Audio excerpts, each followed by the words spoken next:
स्वागत है आप सभी का आपके अपने चैनल एकलव्य एजुकेशन सेंटर के इस नए वीडियो में।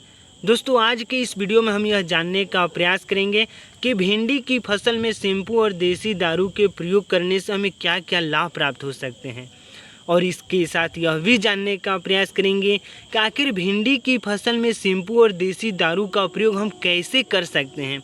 यानी भिंडी की फसल में शैम्पू और देसी दारू के प्रयोग करने की विधि को इस वीडियो में जानने का प्रयास करेंगे। तो चलिए इस बेहद ही महत्वपूर्ण वीडियो की शुरुआत करते हैं। जैसा कि आप जानते हैं कि भिंडी एक ऐसी फसल है जिसकी खेती लगभग गर्मी, ठंडी और बरसात तीनों मौसमों में किया जा सकता है। और इसके साथ भिंडी एक ऐसा फसल है जिसकी खेती करके हम कम समय में ज़्यादा से ज़्यादा लाभ प्राप्त कर सकते हैं। लेकिन अगर उससे भी कम समय में ज़्यादा से ज़्यादा लाभ प्राप्त करने के अगर प्रयास किया जाए, नई तकनीक को अपनाया जाए, तो निश्चित तौर पर हम उसमें सफल हो सकते हैं। और उन्हीं सफलताओं की उस कड़ी में आज हम पहुंच चुके हैं कि भिंडी की फसल में शैम्पू और देसी दारू का अगर छिड़काव कर देते हैं तो हमें कैसे लाभ प्राप्त हो सकते हैं। यानी मान लीजिए यह भिंडी का पौधा है, आप देख पा रहे हैं, लाइव है आपके सामने, और यह पत्ती है, यानी यह भिंडी का पौधा का यह पत्ती है। मान लीजिए अगर इस पर डस्ट पार्टिकल पूरी तरीक़ों से अगर जम जाते हैं तो निश्चित तौर पर सूर्य का जो प्रकाश है, मान लीजिए इस पर अगर सूर्य का प्रकाश पड़ रहा है तो सूर्य के प्रकाश के माध्यम से ही सभी प्रकार के लगभग पौधे अपना भोजन को बनाते हैं।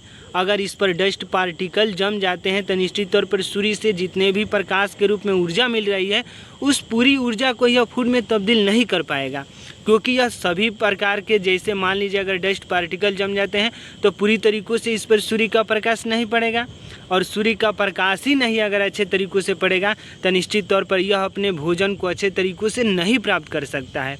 और जैसे ही मान लीजिए अगर शैम्पू का इस पर छिड़काव कर देते हैं, इस पत्ती पर अगर शैम्पू का छिड़काव कर देते हैं तो निश्चित तौर पर शैम्पू का प्रयोग बालों को साफ़ करने के लिए किया जाता है। अब जैसा कि आप जानते ही हैं, और जैसे ही इस भिंडी के पौधे का अगर पत्ती पर शैम्पू का छिड़काव करेंगे तो यह पूरी तरीक़ों से साफ़ हो जाएगा। जैसा कि आप देख पा रहे हैं कि यह पूरी तरीक़ों से साफ़ है। यानी पूरी तरीक़ों से साफ़ करने के लिए अगर हम भिंडी की फसल में शैम्पू का छिड़काव कर देते हैं तो यह अच्छे तरीक़ों से फोटोसिंथेसिस की प्रक्रियाओं को कर पाएगा और अपने भोजन को भी बनाने में समर्थ होगा। और जैसे ही कोई पौधा अगर अच्छे तरीक़ों से अपने भोजन को प्राप्त कर रहा है तो निश्चित तौर पर वह जल्दी से ग्रोथ करेगा और इसमें ज़्यादा से ज़्यादा फूल और फल लगने की संभावनाएँ भी बढ़ेंगी। यानी जैसे ही अगर छिड़काव कर देते हैं तो फोटोसिंथेसिस की प्रक्रियाएँ तेज़ हो सकती हैं। और इसके साथ साथ जब हम आगे की ओर बढ़ते हैं, और अगला प्रयोग है कि भिंडी की फसल में देसी दारू के आखिर क्या फ़ायदे हैं। यानी अगर हम भिंडी की फसल में अगर देसी दारू का छिड़काव कर देते हैं तो हमें क्या क्या लाभ प्राप्त हो सकते हैं। मान लीजिए कि यहाँ पर जो है यह कीटाणु है, देख पा रहे हैं कि यह कीटाणु है। अगर कीटाणु यह पूरी तरीक़ों से इस पत्ती को खा चुके हैं, आप देख पा रहे हैं, हमें पूरा विश्वास है कि इस बात को समझ पा रहे हैं कि यह कीटाणु ही खाए हैं और यह पूरी तरीक़ों से इनके वेस्ट प्रोडक्ट हैं, यानी जो भी वेस्ट प्रोडक्ट के रूप में वह प्रदान छोड़ चुके हैं। यहाँ पर आपको हम पूरी तरीक़ों से दिखाने का प्रयास करते हैं। यानी जो कीटाणु इस पौधे के, यानी भिंडी के पौधे को पूरी तरीक़ों से खा चुके हैं, वो अपने डस्ट पार्टिकल यानी वेस्ट पार्टिकल को यहीं पर छोड़ गए हैं, जैसा कि आप देख पा रहे हैं। और निश्चित तौर पर यह भिंडी की फसल के लिए बेहद ही नुकसानदायक है। यानी अगर आप किसान हैं, निश्चित तौर पर अगर इस तरीक़ों से अगर आपके भिंडी की फसल में नुकसान होगा तो निश्चित तौर पर हम अपने भिंडी की फसल से ज़्यादा लाभ नहीं प्राप्त कर सकते हैं। तो जैसे ही अगर आप भिंडी की फसल में अगर देसी दारू का छिड़काव कर देते हैं तो जैसा कि आप जानते हैं कि देसी दारू में इथेनॉल और मिथेनॉल की मात्राएँ ज़्यादा होती है।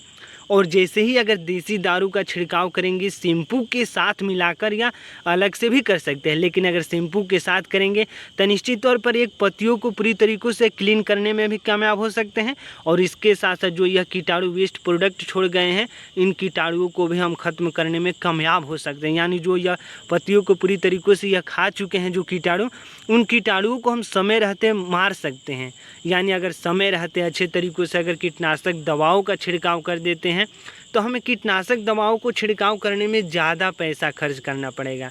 अगर हम देसी दारू का छिड़काव कर देते हैं तो निश्चित तौर पर इथेनॉल और मिथेनॉल जहर का काम करता है, और सामान्य तौर पर जितने भी अगर कीटाणु छोटे मोटे लगते हैं वह पूरी तरीक़ों से मर जाएंगे और भाग भी सकते हैं।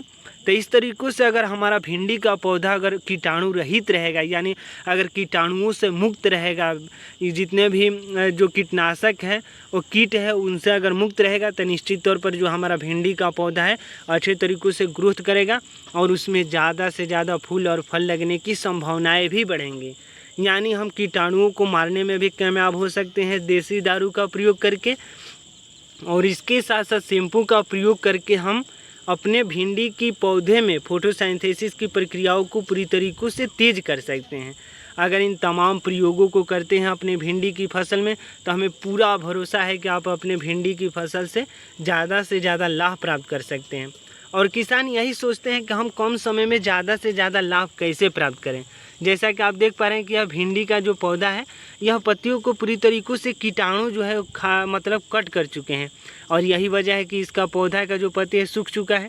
तो इस तरीक़ों से अगर कीटनाशक दवाओं का छिड़काव कर देते हैं, यानी अगर यहाँ पर आप देख पा रहे हैं कि यह पूरी तरीक़ों से जो कीटाणु है ऐसे ही खाते हैं, यानी जो कीटाणु है इस पत्तियों को पूरी तरीक़ों से छलनी कर देते हैं। यानी जैसा कि आप देख पा रहे हैं यहाँ पर ऐसे कर देते हैं, और कुछ समय बाद यानी जैसे ही आप 10 से 12 दिनों के बाद अगर देखेंगे तो यह जो पौधा का पत्ती है यह पूरी तरीक़ों से छेद हो जाएगा। यानी आप यहाँ पर देख सकते हैं, और यहाँ पर यह प्रक्रियाएं हो रही है, और यहाँ पर भी देख सकते हैं।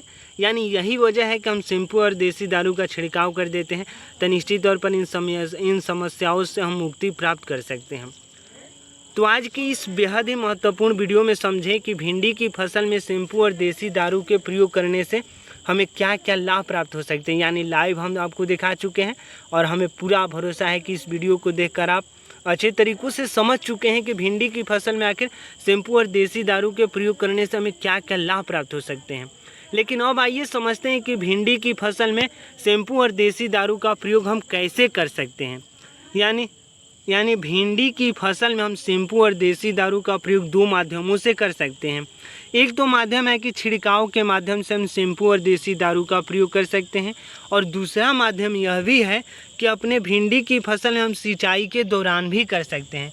मान लीजिए अगर सिंचाई के दौरान भिंडी की फसल में शैम्पू का प्रयोग कर रहे हैं, तो निश्चित तौर पर जो पानी का पृष्ठ तनाव है यानी सरफेस टेंशन है उसको कम कर देता है हमारा शैम्पू। और जैसे ही अगर पृष्ठ तनाव कम हो जाएगा, सरफेस टेंशन कम हो जाएगा, तो निश्चित तौर पर हम अपने भिंडी की फसल से ज़्यादा लाभ प्राप्त कर सकते हैं। यानी सिंचाई की अवधि बढ़ सकती है। अगर सिंचाई की अवधि बढ़ेगी तो हमारी जो बजट है उसमें भी कमी, मतलब बजट में हमें लाभ देखने को मिल सकता है, यानी बजट में हमें अच्छे तरीक़ों से मुनाफा होगा। तो इस तरीक़ों से अगर प्रयोग करते हैं, यानी छिड़काव के माध्यम से भी प्रयोग कर सकते हैं शैम्पू और देसी दारू का, और इसके साथ साथ हम अलग तरीक़ों से यानी सिंचाई के दौरान भी कर सकते हैं। तो आज के इस बेहद ही महत्वपूर्ण वीडियो में बस इतना ही। अगर आप हमारे चैनल के साथ नए जुड़े हैं और वीडियो अच्छा लग रहा है, कुछ सीख पा रहे हैं इस वीडियो के माध्यम से, तो हमारे चैनल को कर दीजिए सब्सक्राइब, ताकि हमारे द्वारा अपलोड किया गया हर वीडियो आपके पास सबसे पहले पहुंच जाए, और हम तथा हमारी टीम भी उत्साहित महसूस करें कि आपके लिए हम कुछ अच्छा कार्य कर रहे हैं। तो हमें दीजिए इजाज़त। धन्यवाद। Thank you.